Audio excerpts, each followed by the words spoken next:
ശത്രുക്കളെ പരിപൂർണമായും പരാജയപ്പെടുത്തുമാറാകട്ടെ. അക്രമം എന്ന് പറയുന്നത്, ളുൽമ് എന്ന് പറയുന്നത് അള്ളാഹു ഒരിക്കലും ഇഷ്ടപ്പെടാത്ത കാര്യമാണ്.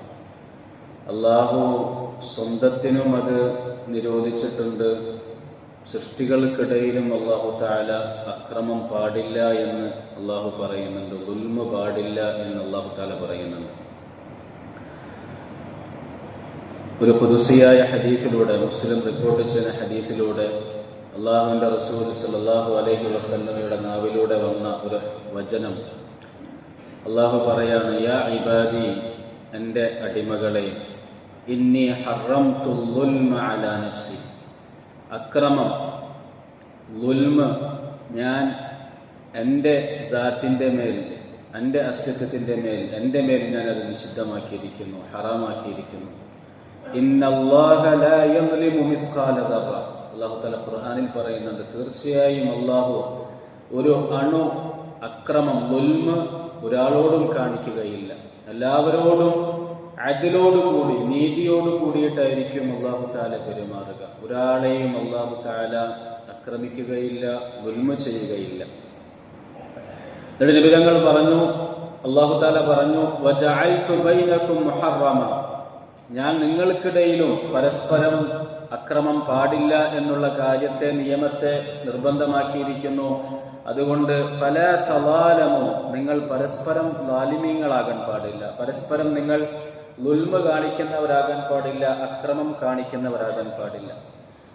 മനുഷ്യൻ ചെയ്യുന്ന ഏറ്റവും വലിയ ളുൽമ്, ഏറ്റവും വലിയ അക്രമം ശിർക്കാണ്.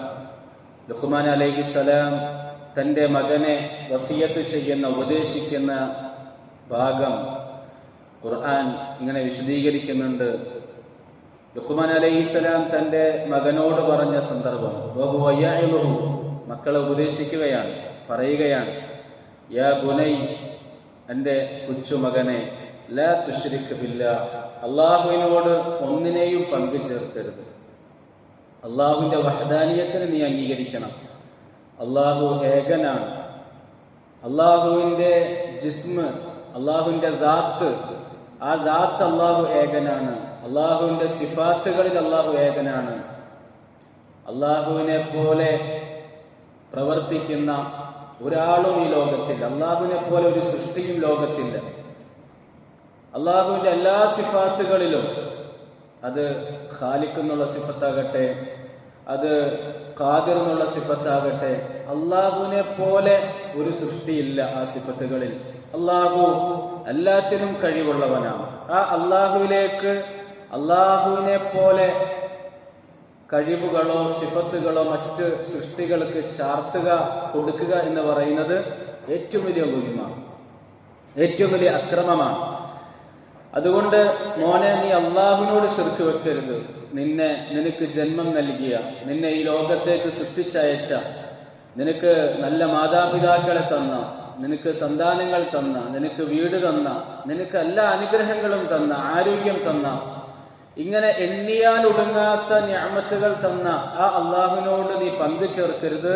ഇന്ന ശിർക ലദുൽമുൻ അദീം, തീർച്ചയായും ശിർക്ക് അത് വലിയ അക്രമമാണ്, വലിയ ളുൽമാണ്. ഈ ലോകത്ത് നടക്കുന്ന ളുൽമുകളിൽ ഏറ്റവും വലിയ ളുൽമ് ശിർക്കാണ്. അതുകൊണ്ട് തന്നെ അങ്ങനെ അക്രമം കാണിക്കുന്നവർക്കുള്ള ശിക്ഷ നാളെ പരലോകത്ത് കഠിനമാണ്. ളാലിമീങ്ങളെ അല്ലാഹു തആല വെറുതെ വിടുകയില്ല.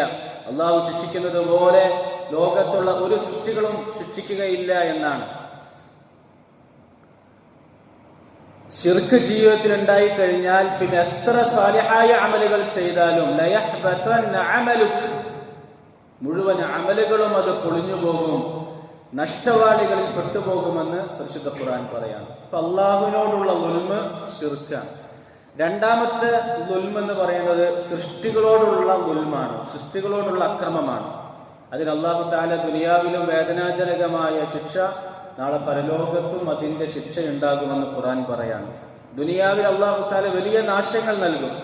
ഇന്നമസ്സബീലു അലല്ലദീന യദ്ലിമൂന അന്നാസ്, ജനങ്ങളെ ആക്രമിക്കുന്നവരായ ആളുകൾ, ജനങ്ങളെ ഉപദ്രവിക്കുന്നവരായ ആളുകൾ, ദുൽമ ചെയ്യുന്നവരായ ആളുകൾ, വയബ്ഗൂന ഫിൽ അർളി ബിഗൈരിൽ ഹഖ്, അന്യായമായി ഭൂമിയിൽ പ്രശ്നങ്ങൾ ഉണ്ടാക്കുന്നവർ, യുദ്ധം ചെയ്യുന്നവർ, ആളുകളെ അന്യായമായി ഒരു നീതിയുമില്ലാതെ ഒരു ന്യായവുമില്ലാതെ കൊല്ലുന്നവർ, കുഞ്ഞുങ്ങളെ കൊല്ലുന്നവർ, ഒരു നാട് മുഴുവൻ ബോംബിട്ട് തകർക്കുന്നവർ, ഉലൈക ലഹും അദാബുൻ അലീം, അവർക്ക് വേദനയേറിയ ശിക്ഷയുണ്ടാകും. ഇന്ന് നമ്മൾ വീഡിയോസും മീഡിയയിലൊക്കെ കാണുമ്പോൾ നമ്മൾ അറിയാതെ കരഞ്ഞു പോകും. ഗസയിലെ കുഞ്ഞുങ്ങളെ കാണുമ്പോൾ, ഗസയിലെ പെണ്ണുങ്ങളെയും ആണുങ്ങളെയും കാണുമ്പോൾ, അവരുടെ പട്ടിണി കേൾക്കുമ്പോൾ, ഈ ലോകത്ത് ഇന്നും പുരോഗതി പ്രാപിച്ചു എന്ന് പറയുന്ന ഈ ലോകത്ത് ഇത്രയൊക്കെ അക്രമങ്ങളും ദുൽമും നടന്നിട്ടും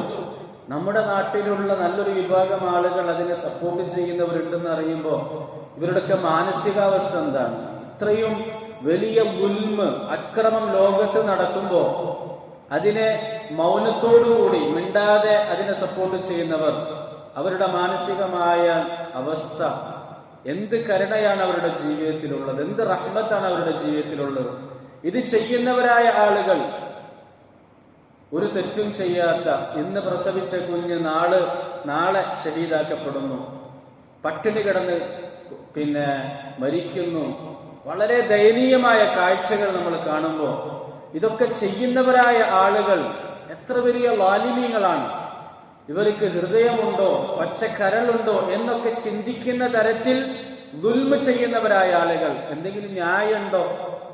ബിഗൈരിൽ ഹഖ്, ഒരു ന്യായവുമില്ല, ഒരു ന്യായവുമില്ല.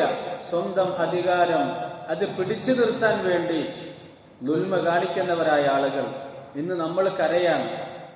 പക്ഷേ ഒരു ഭാഗത്തോട് നമ്മൾ ആലോചിച്ചു കഴിഞ്ഞാൽ മരണപ്പെട്ടു പോയവരായ ആളുകൾ അവർ ശുഹദാക്കളാണ്, കുഞ്ഞുങ്ങൾ സ്വർഗത്തിലാണ്. അതിനുവേണ്ടി ത്യാഗം ചെയ്യുന്നവരായ ആളുകൾ, ക്ഷമിക്കുന്നവരായ ആളുകൾക്ക് അല്ലാഹു തആല വലിയ പ്രതിഫലമാണ്. നാളെ പരലോകത്ത് അവർക്ക് വെച്ചിരിക്കുന്ന സവാബ് കാണുമ്പോൾ, പ്രതിഫലം കാണുമ്പോൾ വീണ്ടും ഭൂമിയിലേക്ക് തിരിച്ചയക്കപ്പെടുകയും ഷഹീദാക്കപ്പെടുകയും ചെയ്യാനുള്ള ആഗ്രഹം ഉണ്ടാകുമെന്ന് റസൂലുള്ളാഹി സ്വല്ലല്ലാഹി അലൈഹി വസല്ലം നമുക്ക് പറഞ്ഞു തന്നിട്ടുണ്ട്. ശുഹദാക്കൾ നാളെ പരലോകത്ത് ആഗ്രഹിക്കുന്ന കാര്യം ഭൂമിയിലേക്ക് തിരിച്ചു വന്ന് ഇതുപോലെ പിന്നെയും ബോംബേറുകളിൽ ബിൽഡിങ്ങിന്റെ ഇടയിൽ കൊല ചെയ്യപ്പെട്ട് ഷഹീദാക്കപ്പെട്ട് വീണ്ടും ആഖിറത്തിലേക്ക് മടങ്ങാൻ ആഗ്രഹിക്കുമെന്നാണ്. അങ്ങനത്തെ പ്രതിഫലമാണ് അല്ലാഹു തആല അവർക്ക് ഒരുക്കി വെച്ചിരിക്കുന്നത്. അത് ആലോചിക്കുമ്പോൾ നമുക്ക് വലിയ സമാധാനമാണ്, വലിയ സന്തോഷമാണ്. ഈ ദുനിയാവിന്റെ ജീവിതം താൽക്കാലികം, വരാനിരിക്കുന്ന ആഖിറ ഉണ്ടല്ലോ, അവിടെ നിങ്ങൾക്ക് സന്തോഷിക്കാലോ, അവിടെ നിങ്ങൾക്ക് സമാധാനിക്കാലോ, അത് വല്ലാത്തൊരു ലോകമാണല്ലോ എന്നൊരു ആശ്വാസം മുഅ്മിനീങ്ങൾക്ക് ഉണ്ടാകും, മുസ്ലിമീങ്ങൾക്ക് ഉണ്ടാകും. എന്നാൽ ഈ അക്രമം ചെയ്യുന്നവരുടെ അവസ്ഥ എന്താണ്? ഇന്ന് ചിരിക്കുന്നവരായ ആളുകൾ നാളെ ഉലൈക ലഹും അദാബുൻ അലീം, സൂറത്തു ശൂറയിൽ അല്ലാഹു തആല പറയാം, അവർക്ക് അല്ലാഹു തആല ഒരുക്കി വെച്ചിരിക്കുന്നത് വേദനയുള്ള ശിക്ഷയാണ്. അവർ കൊടുക്കുന്ന വേദനക്ക് ഇരട്ടിയായി ശിക്ഷ നാളെ പരലോകത്ത് അല്ലാഹു തആല ഒരുക്കി വെച്ചിരിക്കുകയാണ്. പിന്നെ എന്തുകൊണ്ട് അവരെ ഇവിടെ നിന്ന് പെട്ടെന്ന് പിടിക്കുന്നില്ല? കൂടിയ അക്രമകാരികളായ ആളുകൾ അല്ലാഹു തആല പെട്ടെന്ന് ശിക്ഷിക്കൂലാണ്. അവരിങ്ങനെ അയച്ചുവിടും, ആയുസ് കൊടുക്കും, മാക്സിമം അവർ കളിക്കേണ്ട കളികളൊക്കെ ചെയ്യും. എന്തിനാണ്? അവർക്കുള്ള ശിക്ഷ ദുനിയാവിലും ആഖിറത്തിലും ഇരട്ടിയായി കൊടുക്കാൻ വേണ്ടി. ദുൽമ് ഏറ്റവും വലിയ ശിക്ഷ എന്ന് പറഞ്ഞാൽ മനസ്സിൽ ഇരുട്ടായിരിക്കും, ഒരു നിർഭയത്വം അവർക്ക് ഉണ്ടാവില്ല. അക്രമകാരികൾക്ക് ദുനിയാവിൽ നിർഭയമായി സഞ്ചരിക്കാൻ കഴിയില്ല, നിർഭയമായി ജീവിക്കാൻ കഴിയില്ല, വലിയ പേടിയുള്ളവരായിരിക്കും അവർ. അല്ലാഹു തആല ഈ ദുനിയാവിൽ കൊടുക്കുന്ന ഏറ്റവും വലിയ ശിക്ഷ അതാണ്. ദുനിയാവ് ടെൻഷൻ നിറഞ്ഞതായിരിക്കും. അവരുടെ ദുനിയാവിന്റെ ജീവിതം ദുനിയാവിനോടുള്ള, സമ്പത്തിനോടുള്ള, അധികാരത്തോടുള്ള ആർത്തിയുടെ പേരിൽ പലതും ചെയ്തു കൂട്ടിയാലും മനസ്സിൽ വല്ലാത്ത വിങ്ങിപ്പൊട്ടലായിരിക്കും, വല്ലാത്ത ഭയമായിരിക്കും. എപ്പോഴാണ് എന്റെ നേർക്ക് വരാ, എപ്പോഴാണ് ഞാൻ കൊല ചെയ്യപ്പെടുക, എപ്പോഴാണ് ഞാൻ ജയിലിലാകുക എന്നുള്ള പേടിയിലായിരിക്കും അവർ ജീവിക്കുക. അവർ ഇരുട്ടുകളിലാണ്. നമ്മൾ കാണുമ്പോൾ അവർക്ക് അധികാരം പവറുണ്ടെങ്കിലും ഖുർആൻ പറയാണ് ഇത്തഖു ദുൽമ, ഹദീസിൽ മുസ്ലിം റിപ്പോർട്ട് ചെയ്യുന്ന ഹദീസിൽ വരാണ് ഇത്തഖു ദുൽമ, നിങ്ങൾ അക്രമത്തെ സൂക്ഷിക്കണേ. ഫഇന്ന ദുൽമ ദുലുമാതുൻ യൗമൽ ഖിയാമ, അക്രമം എന്ന് പറയുന്നത് ഖിയാമത്ത് നാളിലെ ഇരുട്ടുകളാണെന്ന്. ദുനിയാവിലും ഇരുട്ടാണ്, നാളെ പരലോകത്തും അത് ഇരുട്ടാണ്. ഒരു മനുഷ്യൻ അക്രമിയാകുന്നത് എപ്പോഴാണ്? രണ്ട് കാരണങ്ങളുടെ പേരിലാണ് ഒരാൾ ലാലിമാകുക. ഒന്ന്, സമ്പത്തിനോടുള്ള അതിയായ ആഗ്രഹം. 2, അധികാരത്തോടുള്ള, പദവിയോടുള്ള, സ്ഥാനമാനങ്ങളോടുള്ള അതിയായ ആഗ്രഹം. മറ്റുള്ളവർക്കൊന്നും കിട്ടാത്ത സമ്പത്ത് എനിക്ക് വേണം, അതിനോടുള്ള ആർത്തി. സമ്പത്തിന്റെ പിറകിൽ കിടന്നിങ്ങനെ മരിക്കുക, അധികാരത്തിന് അതിനുവേണ്ടി എന്തും ചെയ്യുക, ആളുകളെ കൊല്ലുക, അതിനുവേണ്ടി ഒരു നാടിനെ നശിപ്പിക്കുക. ശേഷം ഹദീസിൽ അങ്ങനെയാണ് നബി തങ്ങൾ പറയണത്, ദുൽമിനെ സൂക്ഷിക്കണമെന്ന് പറഞ്ഞതിന് ശേഷം നബി തങ്ങൾ പറഞ്ഞു പിശുക്കെന്ന് പറഞ്ഞാല് മാനസികമായ ഒരു ആർത്തിയാണ്, സമ്പത്തിനോടുള്ള, അധികാരത്തോടുള്ള ആർത്തി. മറ്റുള്ളവർക്കൊന്നും കിട്ടാതെ ഞാൻ തന്നെ അധികാരിയാകണം, ഞാൻ തന്നെ വലിയവനാകണം, മറ്റുള്ളവർക്ക് കൂടി കിട്ടേണ്ട അവകാശങ്ങൾ എനിക്ക് വേണമെന്ന് ആഗ്രഹിക്കുന്ന സ്വഭാവം, അതിനെയും നിങ്ങൾ സൂക്ഷിക്കണേ. നിങ്ങൾക്ക് മുമ്പുള്ള ആളുകൾ ഫിർഔൻ, നമ്രൂദ്, ഖാറൂൻ, ഹാമാൻ ഇവരൊക്കെ നശിപ്പിക്കപ്പെടാനുള്ള കാരണം, അബൂജഹലടക്കം നശിപ്പിക്കപ്പെടാനുള്ള കാരണം അവരിലെ ദുനിയാവിനോടുള്ള ആർത്തിയാണ്. സ്ഥാനമാനങ്ങൾ നഷ്ടപ്പെടുമോ എന്നുള്ള പേടിയാണ് അബൂജഹലിനെ ഈമാനിൽ നിന്നും പിന്തിരിപ്പിച്ചത്. എന്റെ അധികാരം നഷ്ടപ്പെടുമോ എന്നുള്ള പേടിയാണ് ഫിർഔനെ കുഞ്ഞുങ്ങളെ കൊല്ലാൻ പ്രേരിപ്പിച്ചത്. ഇങ്ങനെ മുൻഗാമികളായ ആളുകളെ നശിപ്പിക്കപ്പെടാനുണ്ടായ കാരണം അവരുടെ ഈ തരത്തിലുള്ള മാനസികമായ അവസ്ഥയാണ്. ഹമലഹും അല അൻ സഫഖു ദിമാഅഹും. ഈ ഗുണമുള്ളതിന്റെ പേരിൽ അവർ ഒരുപാട് ആളുകളെ കൊന്നുകളഞ്ഞു. വസ്തഹല്ലു മഹാരിമഹും. അല്ലാഹു ഹറാമാക്കിയ കാര്യങ്ങളൊക്കെ അവർ ഹലാലാക്കി. അല്ലാഹു ഹറാമാക്കിയത് മാത്രമല്ല, ലോകത്ത് മനുഷ്യാവകാശ സംഘടനകൾ വരെ പാടില്ല എന്ന് പറഞ്ഞ കാര്യങ്ങൾ, അത് ചെയ്യാൻ പാടില്ല, അതുപോലും അത് ചെയ്യുന്ന അവസ്ഥ, അത് മറികടക്കുന്ന അവസ്ഥ. മനുഷ്യന്മാർ പരസ്പരം ഉണ്ടാക്കുന്ന നിയമങ്ങളിൽ പോലും പാടില്ല, യുദ്ധത്തിന്റെ നിയമങ്ങൾ പാലിക്കണമെന്നൊക്കെ പറഞ്ഞ വ്യവസ്ഥകൾ പോലും അത് കാറ്റിൽ പറത്തുന്ന, അതൊക്കെ തള്ളിക്കളയുന്ന ക്രൂരതയിലേക്ക് മനുഷ്യൻ എത്തപ്പെടുന്നത് ഈ ഒരു ഗുണമുള്ളതിന്റെ പേരിലാണ്. അവന്റെ ലക്ഷ്യമെന്താ? ഇത്രയും കുഞ്ഞുങ്ങളെ കൊല്ലാനുള്ള കാരണം എന്താ? ഇത്രയും ആളുകളെ ബോംബിട്ട് കൊല്ലുന്നത് എന്തിനു വേണ്ടിയിട്ടാണ്? അധികാരം പിടിച്ചു തൂങ്ങാൻ വേണ്ടിയിട്ടാണ്, അധികാരത്തിന് വേണ്ടിയിട്ടാണ്. അതിനെ സപ്പോർട്ട് ചെയ്യുന്നവരുടെ അവസ്ഥ എന്താണ്? സമ്പത്താണ്. അവരുടെ കയ്യിലുള്ള ആയുധങ്ങൾ വിൽക്കപ്പെടണം, അവരുടെ കയ്യിലുള്ള ആയുധങ്ങൾ വിറ്റ് അവർ സമ്പന്നരാകണം. ഇങ്ങനെ സമ്പത്തിനോടും അധികാരത്തോടുമുള്ള ആഗ്രഹവും അത്യാഗ്രഹവും അവരെ ലോകം കണ്ട അക്രമകാരികളായ തെമ്മാടി രാഷ്ട്രമായി അവരെ മാറ്റി എന്നുള്ളതാണ് ഹദീസിൽ നമുക്ക് കാണാൻ സാധിക്കുന്നത്. അവർക്ക് നാളെ പരലോകത്ത് കൊടുക്കപ്പെടുന്ന അവസ്ഥ എന്താണ്? ഇത് ലോകം ഭരിക്കുന്ന ക്രൂരന്മാരായ ചക്രവർത്തിമാര്, രാജാക്കന്മാരുടെ അവസ്ഥ മാത്രമല്ല, ഫിറഔനെ പോലെയുള്ള ആളുകളെ കുറിച്ചല്ല ഈ പറയുന്നത്. ദുൽമ് എന്ന് പറയുന്നത് ഒരു വിശ്വാസി മുഅ്മിൻ അവന്റെ ജീവിതത്തിൽ പോലും ഉണ്ടാകാൻ പാടില്ല എന്നാണ് റസൂലുള്ളാഹി സ്വല്ലല്ലാഹു അലൈഹി വസല്ലമയുടെ ഹദീസിൽ കാണാൻ സാധിക്കും. അതിന്റെ ശിക്ഷയെ കുറിച്ച് വന്നിട്ടുള്ള, അതിൽ ബുഖാരി റിപ്പോർട്ട് ചെയ്യുന്ന ഹദീസില് അബൂ സലമത്ത് ബിൻ അബ്ദുറഹ്മാൻ റളിയല്ലാഹു തആല അൻഹു അദ്ദേഹവും അദ്ദേഹത്തിനുമായി ബന്ധപ്പെട്ട ചില ആളുകളുമായി വാക്ക് തർക്കം നടക്കാൻ. എന്തിനാണ് തർക്കം നടക്കുന്നത്? ഫീ അർളിൻ, ഒരു ഭൂമിയുടെ വിഷയത്തിലാണ് തർക്കം നടക്കുന്നത്. അപ്പോ ആ സമയത്ത് ആയിഷ റളിയല്ലാഹു തആല അൻഹയുടെ അടുക്കല് അബൂ സലമ റളിയല്ലാഹു തആല കടന്നു വരാണ്. ആയിഷ റളിയല്ലാഹു തആല വിഷയങ്ങളും പ്രശ്നങ്ങളൊക്കെ അവതരിപ്പിക്കുകയാണ്. ആയിഷ റളിയല്ലാഹു തആല അൻഹ അബൂ സലമ റളിയല്ലാഹു തആല പറഞ്ഞു, യാ അബൂ സലമ ഇജ്തനിബിൽ അർള്, ആ ഭൂമി നീ വിട്ടേക്ക്. അതിർത്തി തർക്കത്തിന്റെ പേരിൽ അയൽവാസികളുമായിട്ട് നീ അടിപിടി കൂടല്ലേ, അത് അവർക്ക് വിട്ടുകൊടുത്തേക്ക്. ഫഇന്ന റസൂലുള്ളാഹി സ്വല്ലല്ലാഹു അലൈഹി വസല്ലം ഖാൽ, അല്ലാഹുവിന്റെ റസൂൽ സ്വല്ലല്ലാഹു അലൈഹി വസല്ലം പറഞ്ഞിട്ടുണ്ട്, മൻ ളലമ ഖീദ ശിബ്രിൻ, ഒരു ചാണ് അളവ് ഭൂമി ആരെങ്കിലും അക്രമപരമായി പിടിച്ചെടുക്കുകയാണെങ്കിൽ, സ്വന്തം ഭൂമിയല്ല, അയൽവാസിയുടെ ഭൂമിയാണ്, മറ്റുള്ളവന്റെ ഭൂമിയാണ്, അതൊരു ചാൺ, സ്വല്പം അതിർത്തി പ്രശ്നം അങ്ങനെയാണല്ലോ, ഒരു ചെറിയ ഭൂമിക്ക് വേണ്ടി 3 അടിക്ക് വേണ്ടി 2 അടിക്ക് വേണ്ടി, അല്ലാണ്ട് 1 സെന്റ് 1 ഏക്കറിനൊന്നും വേണ്ടിയിട്ടല്ല അധികം തല്ലുകൂടുന്നത്. അതിർത്തി തറക്കപ്പോഴുണ്ടാവുക 1 അടി കുറഞ്ഞു പോയി, അല്ലെങ്കിൽ 3 അടി കുറഞ്ഞു പോയി, ഇതിന്റെ പേരിൽ അടി കൂടുന്നവരായ ആളുകൾ ആയിഷ റളിയല്ലാഹു തആല പറഞ്ഞ വിട്ടേക്ക്, തർക്കിക്കേണ്ട, അവർക്ക് കൊടുത്തേക്ക്.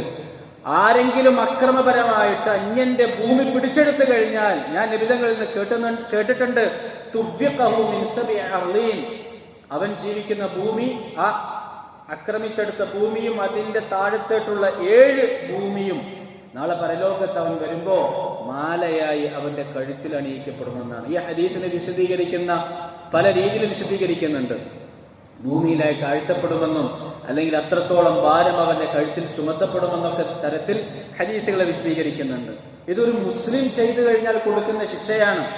അള്ളാഹുവിൽ വിശ്വസിക്കുന്ന, അള്ളാഹുവിനോട് ഒൽമ കാണിക്കാത്ത, അള്ളാഹുവിനോട് അക്രമം കാണിക്കാത്ത ഒരു മുസ്ലിം ഇത് ചെയ്തു കഴിഞ്ഞാൽ അവൻ നാളെ പരലോകത്ത് ഈ ശിക്ഷ വേറിക്കൊണ്ട് നാളെ പരലോകത്ത് അള്ളാഹുവിന് മുമ്പിൽ വരേണ്ടി വരും. ഭൂമിയിൽ ജീവിക്കാൻ അനിവാര്യമായി ഘടകമൊന്നല്ലത്. പക്ഷെ അക്രമം കാണിച്ചു, ദുൽമ കാണിച്ചു, നാളെ പരലോകത്ത് കിട്ടാൻ പോകുന്ന ശിക്ഷ എന്താണ്? എല്ലാവരുടെയും മുന്നിൽ ഈ ഭൂമിയും പേറി പരലോകത്ത് വിചാരണയ്ക്ക് വരുമ്പോ നല്ല വിചാരണയായിരിക്കും നടക്കുക. അവൻ അനുകൂലമായ വിചാരണയായിരിക്കും അവിശ്വാസിക്കുണ്ടാകുക. ഇത് വിശ്വാസിയുടെ അവസ്ഥയാണെങ്കിൽ ഇതൊന്നുമല്ലാത്ത ആളുകൾ ഒരു നാട്ടിലേക്ക് അവർക്ക് അഭയം കൊടുത്തു, ആ നാട്ടിലേക്ക് വന്നു, അവരുടെ ഭൂമി പിടിച്ചെടുക്കാൻ ഓരോ ദിവസവും ഭൂമി പിടിച്ചെടുത്ത് ഫലസ്തീന്റെ ഏകദേശ ഭാഗങ്ങളൊക്കെ അവർ കൈക്കലാക്കി. ഇവർക്ക് നാളെ പരലോകത്ത് വരാനിരിക്കുന്ന ശിക്ഷയുടെ ആ വലിപ്പം എത്ര വലുതായിരിക്കും! അന്യായമായൊരു ന്യായവുമില്ലാതെ ആ പാവപ്പെട്ട സമൂഹത്തെ, അതാരുമാകട്ടെ, മുസ്ലിമാകട്ടെ മുസ്ലിമുകളല്ലാത്തവരാകട്ടെ, അവരുടെ ഭൂമി പിടിച്ചെടുത്തുകൊണ്ട് അവരെ കൊന്നുകളയുന്ന അനീതിപരമായ ഈ അക്രമം ദുൽമ ചെയ്യുന്നവരുടെ നാളെ പരലോകത്തിന്റെ അവസ്ഥ എന്തായിരിക്കും? എത്ര ഇരുട്ടിലായിരിക്കും അവർ ഇന്ന് ചിരിക്കാണ്. നാളെ അവരുടെ കരച്ചിലിന്റെ അട്ടഹാസത്തിന്റെ ശബ്ദം എത്ര വലുതായിരിക്കും!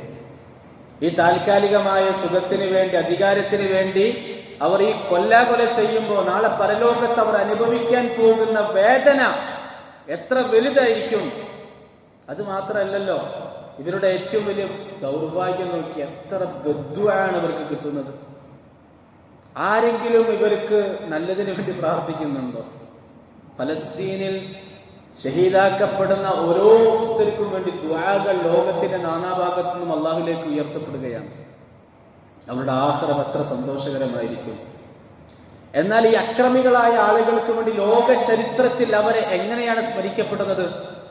ഫിർഔൻ എല്ലാ വേദഗ്രന്ഥങ്ങളിലും പറയപ്പെട്ട പേരാണ്. ബൈബിളിൽ, ഖുർആനിൽ ആ പേരിൽ ആ ഫിർഔന്റെ പ്രവൃത്തി ചെയ്യുന്ന അക്രമകാരി പോലും തന്റെ മകന് ഫിർഔന് പേരിടൂല. സ്വന്തം മകന് ഫിർഔന് പേരിടൂല. ഖിയാമത്ത് നാൾ വരെ വരുന്ന ഒരാളും ആ ഫിർഔന് പേരിടൂല. പക്ഷേ അതിന്റെ നേരെ ഓപ്പോസിറ്റ് ഇരിക്കുന്ന മൂസാ നബി അലൈഹിസ്സലാമിന്റെ പേര് ഇന്നും നമ്മൾ കേൾക്കുകയാണ്. എത്ര വലിയ ലഅനത്താണ് അക്രമകാരികൾക്ക് അല്ലാഹു തആല കൊടുക്കുന്നത്! നമ്രൂദിന്റെ പേര്, അബൂജഹലിന്റെ പേര്, ഖാറൂന്റെ പേര് ലോക ചരിത്രത്തിൽ നമുക്ക് ഇങ്ങനെ കേൾക്കാൻ കഴിയില്ല. അത് അക്രമകാരികളായ ഭരണാധികാരികൾ, ആ വ്യക്തികളിൽ മാത്രം ഒതുങ്ങും. പേര് പോലും ഖിയാമത്ത് നാൾ വരെ പകർത്താൻ ആഗ്രഹിക്കാത്ത, ആ പേര് പോലും തന്റെ മക്കൾക്കിടാൻ ആഗ്രഹിക്കാത്ത രീതിയിൽ ശപിക്കപ്പെട്ടവരായി, നിന്ദ്യരായി ലോകം അവരെ കാണുന്നത് അത് വലിയ ഇസ്സത്തുള്ള കാര്യമൊന്നുമല്ല. ആക്രമിക്കപ്പെട്ടവന്റെ ലഅനത്തിനുള്ള ദുആ അത് മറയില്ലാതെ സ്വീകരിക്കപ്പെടുന്നതാണ്. തിരുമതി റിപ്പോർട്ട് ചെയ്യുന്ന ഹദീസിൽ കാണാൻ സാധിക്കും, റസൂലുള്ളാഹി സ്വല്ലല്ലാഹു അലൈഹി വസല്ലമയെ ഭരണാധികാരിയായി, ഒരു നാടിന്റെ ഭരണാധികാരിയായിട്ട് മുആദ് ഇബ്നു ജബൽ റളിയല്ലാഹു തആല അൻഹുവിനെ യമനിലേക്ക് അയക്കാൻ, ഭരണാധികാരിയാകുമ്പോഴാണ് ദുൽമ് കൂടുതൽ വരിക, അക്രമം കൂടുതൽ വരിക. ആ സമയത്ത് മുആദ് റളിയല്ലാഹു തആല അൻഹുവിനോട് നബി തങ്ങൾ കൊടുക്കുന്ന ഒരു വസിയത്ത് എന്താ? ഇത്തഖി ദഅവത്തൽ മദ്ലൂം. മുആദ്, നീ ആക്രമിക്കപ്പെട്ടവന്റെ ദുആ സൂക്ഷിക്കണേ. ഫഇന്നഹു ലൈസ ബൈനഹാ വബൈനല്ലാഹി ഹിജാബ്. അല്ലാഹുവിനും ആ ദുആക്കിടയിലും ഒരു മറയും ഉണ്ടാവുകയില്ല. മറ്റൊരു റിവായത്തിൽ യഖൂലുല്ലാഹു അസ്സ വജൽ, അല്ലാഹു തആല പറയുമെന്നാണ്, വഇസ്സതി വജലാലി, എന്റെ പ്രതാപം തന്നെയാണ് സത്യം, എന്റെ ജലാലിയത്ത് തന്നെയാണ് സത്യം, ലഅൻസുറന്നക വലൗ ബഅദ ഹീൻ. ആക്രമിക്കപ്പെട്ട ഫലസ്തീൻ സമൂഹമേ, ഗസയിൽ ജീവിക്കുന്ന മുഅ്മിനീങ്ങളെ, അല്ലാഹു നിങ്ങളോട് പറയാണ്, ലഅൻസുറന്നക, ഞാൻ നിങ്ങളെ സഹായിക്കുക തന്നെ ചെയ്യും, വലൗ ബഅദ ഹീൻ, ഒരു സമയത്ത്, ചിലപ്പോൾ കുറച്ച് സമയമെടുത്തെന്ന് വരാം. അള്ളാഹു അതിന് പല ഖൈറുകളും കാണുന്നുണ്ടാകും, നമ്മൾ കാണാത്ത പല ഖൈറുകളും കാണുന്നുണ്ടാകും. ചിലപ്പോൾ കുറച്ച് സമയങ്ങൾ എടുത്തെന്ന് വരാം. ആ സമയം കഴിഞ്ഞാൽ അള്ളാഹുവിന്റെ തീരുമാനം ഇറങ്ങും. ആ തീരുമാനം കഠിനമായിരിക്കുമെന്ന് അല്ലാഹു സുബ്ഹാനഹു വ തആല ഖുദ്സിയായ ഹദീസിലൂടെ ആക്രമിക്കപ്പെട്ട ജനതയ്ക്ക് സന്തോഷവാർത്ത അറിയിക്കുകയാണ്. ഫലസ്തീനിലെ സമുദായമേ, ഗസയിലെ സമുദായമേ, ലഅൻസുറന്നക വലൗ ബഅദ ഹീൻ, കുറച്ച് കഴിഞ്ഞിട്ടാണെങ്കിലും ഞാൻ നിങ്ങളെ സഹായിക്കും. ഇത് ഫലസ്തീനികളെ കുറിച്ച് മാത്രമാണെന്ന് വിചാരിക്കരുത്. ആക്രമിക്കപ്പെടുന്നവരിൽ നമ്മുടെ ഭാര്യയുണ്ടെങ്കിൽ, നമ്മുടെ മക്കളുണ്ടെങ്കിൽ, നമ്മുടെ അയൽവാസികളുണ്ടെങ്കിൽ, നാം ബന്ധപ്പെട്ടവരുണ്ടെങ്കിൽ, ആ ആക്രമിക്കപ്പെടുന്നവരുടെ കൂട്ടത്തിലായിരിക്കും ആരുണ്ടാവുക? അല്ലാഹു ഉണ്ടാവുക.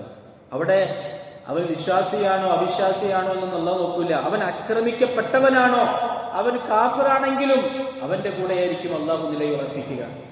അവന്റെ ദുആ സ്വീകരിക്കപ്പെടുമെന്നാണ് അല്ലാഹു ഹദീസിൽ വന്നിരിക്കുന്നത്. അതുകൊണ്ട് ആരക്രമിക്കപ്പെട്ടാലും അവരുടെ പ്രാർത്ഥനയ്ക്ക് മറയില്ല എന്നാണ്. അവരുടെ പ്രാർത്ഥനയ്ക്ക് മറയുണ്ടാവുകയില്ല. അതുകൊണ്ട് നാം ഒരിക്കലും ലാലിമാകാൻ പാടില്ല.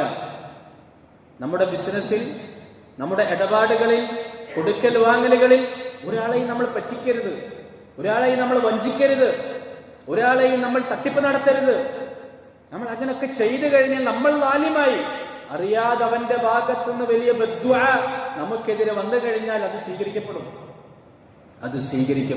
അതാണ് ഹദീസ് നമ്മൾ അറിയിക്കുന്നത്.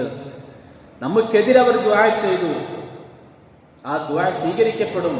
അല്ലാഹു തആല പറയാണ്, നിനക്കെതിരെ അവരെ ഞാൻ സഹായിക്കും. ചിലപ്പോൾ നീ ഇപ്പൊ നല്ല രീതിയിൽ ജീവിക്കുന്നുണ്ടാകും, കുറച്ചു കഴിഞ്ഞാൽ നീ ഇത് അനുഭവിക്കേണ്ടി വരുമെന്നാണ് ഹദീസിലൂടെ അല്ലാഹു തആല നമ്മളെ അറിയിക്കുന്നത്.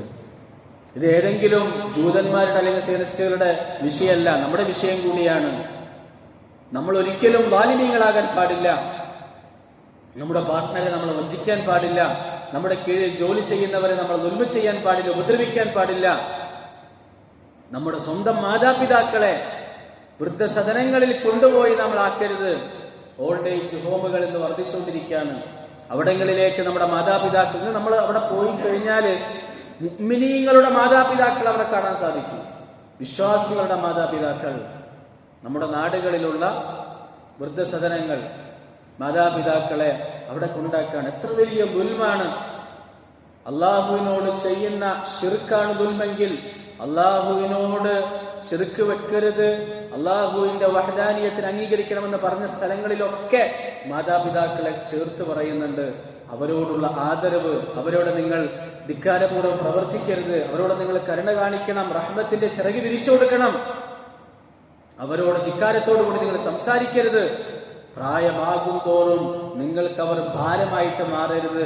നാവുകൊണ്ട് അവരെ നിങ്ങൾ ഉപദ്രവിക്കരുത്.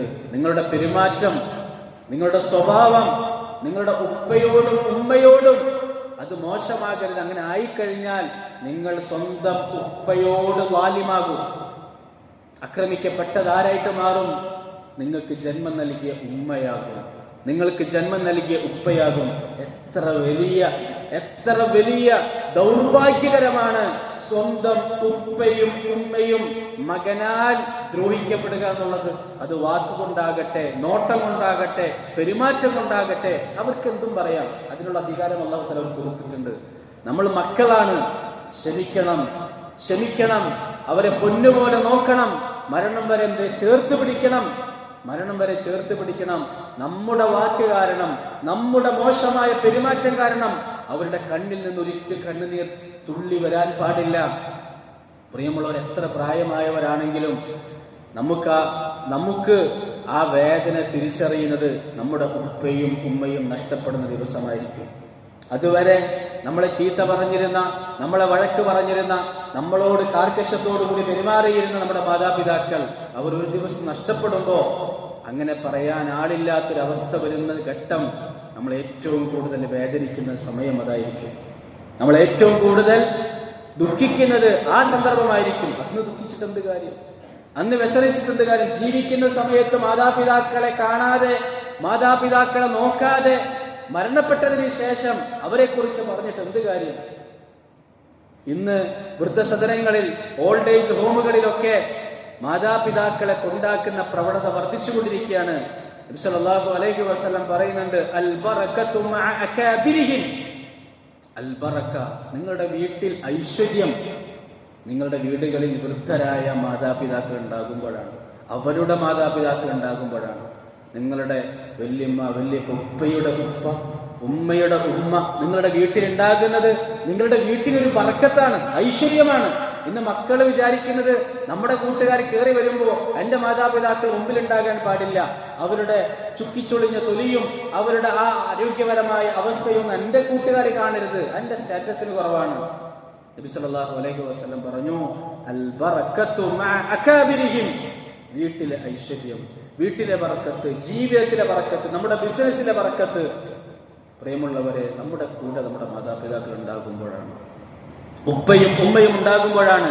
ലൈസ മിന്നാ മൻ ലം യർഹം സഗീറനാ, നബി തങ്ങൾ പറഞ്ഞു, ചെറിയവരോട് കരുണ കാണിക്കാത്തവർ, വലിയവരോട് ബഹുമാനം കാണിക്കാത്തവർ, നമ്മുടെ കുടുംബത്തിലെ മൂത്ത സഹോദരങ്ങൾ, ജ്യേഷ്ഠന്മാർ മാതാപിതാക്കളുടെ സ്ഥാനത്താണ്, ഉപ്പയുടെ സ്ഥാനത്താണ് നമ്മുടെ കുടുംബത്തിലെ മുതിർന്ന ജ്യേഷ്ഠന്മാർ, ഉമ്മയുടെ ആങ്ങളമാർ, അവർ വയസ്സിന് മുകളിലുള്ളവരാണ്. ഉപ്പയുടെ സഹോദരന്മാർ വയസ്സിന് മുകളിലുള്ളവരാണ്, അവർ ഉപ്പയുടെ സ്ഥാനത്താണ്, അവർ ഉപ്പയുടെ സ്ഥാനത്താണ്. അവരെ അനാദരവോടുകൂടി പെരുമാറരുത്. അങ്ങനെ പെരുമാറുന്നവരായ ആളുകൾ, അവരെ ബഹുമാനിക്കാത്തവരായ ആളുകൾ, ലൈസ മിന്ന, നമ്മളിൽപ്പെട്ടവനല്ല എന്ന് റസൂലുള്ളാഹി സ്വല്ലല്ലാഹു അലൈഹി വസല്ലം നമ്മളെ അറിയിക്കുകയാണ്. അതുകൊണ്ട് നമ്മൾ മനസ്സിലാക്കേണ്ടത്, നമ്മുടെ വീടിന്റെ ബർക്കത്ത്, ഐശ്വര്യം നമ്മുടെ വീട്ടിൽ വൃദ്ധന്മാരായ മാതാപിതാക്കൾ ഉണ്ടാകുക എന്നുള്ളതാണ്, അവരുടെ ഉപ്പമാരുണ്ടാകുക എന്നുള്ളതാണ്. പ്രിയമുള്ളവരെ, നമ്മൾ ദുനിയാവിലെ ആളുകളെ ആക്രമിച്ച്, ദുൽമ ചെയ്ത്, ചീത്ത പറഞ്ഞ്, പരദൂഷണം പറഞ്ഞ് ആക്രമിച്ചൊക്കെ നടന്നു കഴിഞ്ഞാൽ നാളെ പരലോകത്ത് ഒരുപാട് കൊട്ടക്കണക്കിന് അമലുകളുമായിട്ട് പോയാലും, ഒരുപാട് ഹജ്ജും ഉംറയും നമ്മുടെ ജീവിതത്തിൽ ഉണ്ടായാലും, നോമ്പ് നമസ്കാരം ഉണ്ടായാലും, പാപ്പരായിട്ടായിരിക്കും നാളെ പരലോകത്ത് ഉയർത്തെഴുന്നേൽപ്പിക്കപ്പെടുക. ആരാണ് പാപ്പരെന്ന് നബി തങ്ങൾ ചോദിച്ചപ്പോ, ദീനാറും ദിർഹമൊക്കെ ഉണ്ടായിരുന്ന ഒരു കാലഘട്ടം ഉണ്ടായിരുന്നു, അത് നഷ്ടപ്പെട്ടു പോയി, അവരല്ല. സഹാബാക്കൾ അങ്ങനെയാണ് മറുപടി പറഞ്ഞത്. നബി തങ്ങൾ തിരുത്തി കൊടുത്തു, ഒരുപാട് സ്വർഗത്തിൽ പ്രവേശിക്കാനുള്ള സമ്പത്ത്, ദിർഹം, ദീനാർ അവർക്ക് ഉണ്ടായിരുന്നു, അമലുകൾ ഉണ്ടായിരുന്നു. പക്ഷേ സ്വർഗ കവാടത്തിലേക്ക് എത്തിയപ്പോ, ഹദീസിൽ അങ്ങനെ കാണാൻ സാധിക്കും, സ്വർഗത്തിലേക്ക് കടക്കുന്ന പാലത്തിലെത്തിയപ്പോ, അല്ലെങ്കിൽ കവാടത്തിലെത്തിയപ്പോ പിറകിൽ നിന്ന് വിളി വരാണ്, ഇതാ നിന്നെയും കാത്തൊരാൾ അവിടെ നിൽക്കുന്നുണ്ട്. ആരാണത്? നീ ദുനിയാവിൽ ജീവിച്ചിരിക്കുന്ന സമയത്ത് നീ ചീത്ത പറഞ്ഞാളാ, നീ ആക്രമിച്ച ആളാ, നീ അടിച്ച ആളാണ്, നീ സമ്പത്ത് മോഷ്ടിച്ച ആളാണ്, ഭൂമി പിടിച്ചെടുത്ത ആളാണ്. പ്രതീക്ഷിച്ച് അവിടെ നിൽക്കുന്നുണ്ട്, പൊയ്ക്കോളാൻ പറയും, നമ്മൾ തിരിച്ചു പോകും. രണ്ടാമത്തെ വിചാരണ തുടങ്ങാണ്. രണ്ടാമത്തെ വിചാരണ എന്താണ്? അതിന് പകരം ഇവന്റെ നന്മകളൊക്കെ എനിക്ക് വേണം. ഇവൻ സ്വർഗത്തിൽ പ്രവേശിക്കാൻ കാരണമാകുന്ന നന്മകളൊക്കെ ആക്രമിക്കപ്പെട്ടവന് നൽകപ്പെടും. അവസാന നന്മകളൊക്കെ തീരുമ്പോ അക്രമകാരികളായ ആളുകൾ അവിടെ ബാക്കിയാകും. ഗീബത്ത് പറഞ്ഞവർ, പരദൂഷണം പറഞ്ഞവർ, നമീമത്ത് പറഞ്ഞു നടന്നവർ, അവരാരെ കുറിച്ചാണ് പറഞ്ഞവർ? അവരുടെ നീണ്ട ക്യൂലാണുള്ളത്. ഈ സ്വഭാവം ഉണ്ടായിക്കഴിഞ്ഞാൽ നിർത്താൻ പറ്റില്ല. ഒരാളെ കുറിച്ച് പരദൂഷണം പറഞ്ഞു, നമീമത്ത് പറഞ്ഞാൽ അയാളെ കുറിച്ച് മാത്രം എന്താ പറയാ? ആൾക്കാരൊക്കെ പരിചയമുണ്ടോ ഈ സ്വഭാവമുള്ള ആൾക്കാർ? അവരെ കുറിച്ചൊക്കെ ഗീബത്ത് പറയും, അവരെ കുറിച്ചൊക്കെ നമീമത്ത് പറയും. ഇവരൊക്കെ നാളെ പരലോകത്ത് ഈ സമ്പത്ത് മേടിക്കാൻ അവിടെ ക്യൂ നിൽക്കുന്നുണ്ടാവും. അവിടുത്തെ സമ്പത്ത് എന്താണ്? അമലാണ്. ആ അമല് കൊടുക്കേണ്ടി വരും. തീർന്നു കഴിയുമ്പോഴും ക്യൂ ബാക്കിയാണെങ്കിൽ റസൂലുള്ളാഹി സ്വല്ലല്ലാഹു അലൈഹി വസല്ലം പറയുന്നുണ്ട്, ഉഖിദ മിൻ ഖതായാഹും ഫതുരിഹത അലൈഹി സുമ്മ തുരിഹ ഫിന്നാർ. ഇവന്റെ, അതായത് പരാതിക്കാരുടെ തിന്മകൾ, അവർ ചെയ്ത പാപങ്ങൾ, അവർ ചെയ്ത അക്രമങ്ങൾ, അവർ ചെയ്ത എന്തെല്ലാം തിന്മകളുണ്ടോ അതൊക്കെ ആർക്ക് കൊടുക്കും? ഈ മനുഷ്യന്റെ മേൽ ചാർത്തപ്പെടുകയും സ്വർഗപ്രവേശനത്തിന് അർഹനായ ഈ മനുഷ്യനെ നേരെ നരകത്തിലേക്ക്, നരകത്തിലേക്ക് എറിയപ്പെടുമെന്ന് മുസ്ലിം റിപ്പോർട്ട് ചെയ്യുന്ന ഹദീസിൽ വരാണ്. അക്രമം എന്ന് പറയുന്നത് വിശ്വാസികളിൽ ഉണ്ടായിക്കഴിഞ്ഞാൽ വരാൻ പോകുന്ന പരലോകത്തവൻ പാപ്പരായി ഉയർത്തെഴുന്നേൽപ്പിക്കപ്പെടും.